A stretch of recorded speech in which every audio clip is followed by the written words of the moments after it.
Dr. Vladimir Zelenko. Dr. Zelenko is a board-certified family physician for over 20 years. He has been described by his patients as a family member to thousands of families, and is a medical advisor to the Volunteer Ambulance Corps in Kiryas Joel, New York. Dr. Zelenko developed his now famous Zelenko protocol, which has saved countless lives worldwide. So welcome, Dr. Zelenko. Thank you for joining us. And I would like you to comment on our subject, please. Thank you so much for having me. Can you hear me? Yes, loud and clear. Very good. So I'll just give you quickly my experience. My team has directly treated successfully 6,000 patients. I've trained hundreds of physicians who are now training their students. And as a cumulative group, we've treated millions of patients successfully. President Trump was my patient. Rudy Giuliani was my patient. Reb Chaim Kanevsky has been my patient. Mr. Litzman, your health minister of Israel last year, was my patient. I'm just telling you which people have contacted me for care, including President Bolsonaro of Brazil. Now, my experience has given me a very unique perspective in approaching COVID-19, which is basically keeping people out of the hospital. I would like to describe, regarding children, the only reason you would want to treat a child is if you believe in child sacrifice, and Oiva the Vodazar. If you want to be mocked of children like a carbon, it's a very good reason to give them the shot. Otherwise, there's no necessity. Let me explain. Anytime you evaluate any therapeutic, you need to look at it from three perspectives. Is it safe? Does it work? And do you need it? Just because you have a capability doesn't mean that you have to use it. There has to be a medical necessity. There has to be a need for it. If you look at the CDC, the statistics for children under the age of 18 that are healthy, the survival rate is 99.998% survival rate with no treatment. Just like Dr. Yudin said, the influenza virus is more dangerous to children than COVID-19. And he made an estimate that per million, 100 children would die from the vaccination. I feel the number would be significantly higher, and I'll explain to you the rationale for it. So if you have a demographic, can you hear me? We hear you excellent, Doctor. If you have a demographic that has no risk of dying from an illness, why would you inject them with a poison death shot? Now, let's see if this thing works. The two countries in the world that are most vaccinated its citizens is Israel, a high, like 85% rate of vaccination, and an island nation in the Indian Ocean called Seychelles, also over 80%. Both countries are experiencing a Delta variant outbreak. So let me ask you a question. If you vaccinated the majority of your population, why are you still having an outbreak? That's number one. Number two, why would you even give a third shot of the same stuff that didn't work the first two times? All right, that's whether or not it works. And let's talk about safety. Now, this is the real issue. There are three levels of safety or death that we need to look at. One is acute, one is subacute, and long-term. Acute, I'll define from the moment of injection till 3 months. The number one risk of the shot is blood clots, just like Dr. Yudin said, according to the Salk Institute. By the way, everything I'm saying, I will defend with documentation. And please don't take my word for it. You should do your due diligence. And I can provide to you proof for everything that I'm saying. According to the Salk Institute, when a person gets an injection of these vaccines, quote unquote, the body becomes a spike-producing factory, making trillions of spikes, which migrate to the endothelium, which is the inner lining of your blood vessels, and it's basically little thorns on the inside of your vasculature. As the blood cells flow through it, they get damaged, they cause blood clots. If that happens in the heart, it's a heart attack. If that happens in the brain, That's a stroke. So we're seeing the number one cause of death in the short term is from blood clots, and most of it is happening within the first 3-4 days. 40% is happening within the first 3 days of injection of this poison death shot.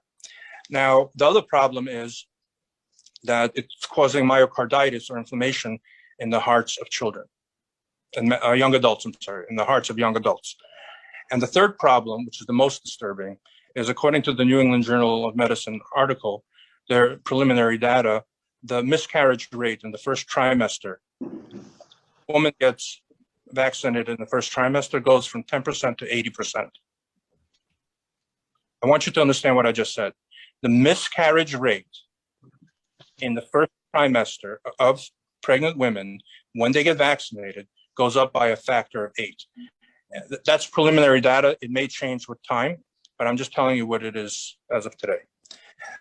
That's the smallest of the problem. The second problem is the subacute death issue, which is the following, that the animal studies that were done with these vaccines showed that all the animals responded well in generating antibodies. When they were challenged, however, with the virus that they were immunized against, a large percentage of them died. And when that was investigated, it was found that their immune system had killed them. It's called something antibody-dependent enhancement, or pathogenic priming, or paradoxical immune enhancement. But the point is that a lot of those animals died. So you can make an argument, maybe human beings are different. My answer to you, maybe. However, those studies were not done. You are the study right now. The Pfizer CEO said Israel is the biggest laboratory in the world.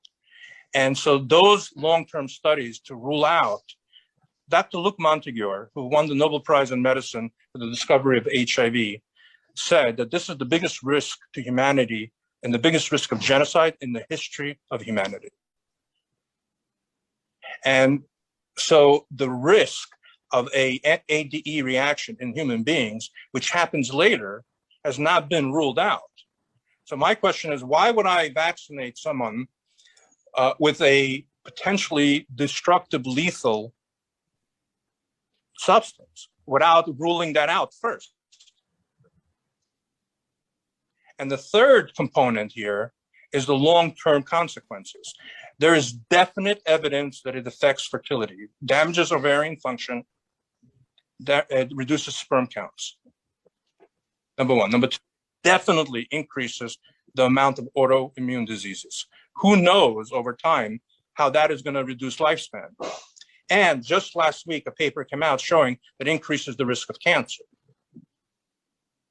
So any way you want to look at it, whether in the acute setting, where it causes blood clots, inflammation of the heart, and miscarriages, in the midterm, subacute setting, where it can result in a pathological, disastrous immune reaction, or in the long term, whether it causes increased autoimmune diseases, cancer, and infertility. Now, that's a big concern. Actually, I will say it this way. In my opinion, the current Israeli government is a Gilgul of Joseph Mengele. They have permitted human experimentation on their own people. And I'm going to tell you, I hope this basin is a little different, maybe not, but I know I finally understood what Chazal say, that if you see tzuros and cholesterol, you should look at the Dayan Yisrael, in the Masechta Shabbos. That if you see trouble in the Jewish people, you should look at the rabbinic leadership, because if the head is diseased, what do you expect of the body? So I beg this basin to put the interests of cholesterol above politics and anything else that may alter your opinions. I received daily death threats. I risked my life, my career, my financial life, my reputation, almost my family, everything, just to sit here and tell you what I'm telling you. So I'll just summarize it. that there is no need for this vaccine. And there's actually no need for anyone, and I'll explain. Children, I already told you, they have a 99.998% chance of getting better. Young adults from 18 to 45 have a 99.95% of getting better. This is according to the CDC, same concept. Someone who has already COVID and has antibodies, naturally induced immunity is a billion times more effective than artificially induced immunity through vaccine. So why would I vaccinate someone with a poison death shot that makes inferior or dangerous antibodies when I already have healthy antibodies? And then if you look at the high risk population that has a 7.5% death rate, so my data, which was the first in the world, which I published in a peer-reviewed journal, which has become the basis of over 200 other studies, and that have corroborated my observations that if you treat people in the right time frame, you reduce death rate by 85%. So out of 600,000 Americans, we could have prevented 510,000 from going to the hospital and dying. And by the way, I presented this information to Bibi Netanyahu directly into his hands by way of a shliach in April of 2020. And I informed every single member of your Ministry of Health as well. So my question to you is, if I can reduce the death rate from 7.5% to less than 0.5%, why would I use a poison death shot that doesn't work and has tremendous and horrific side effects?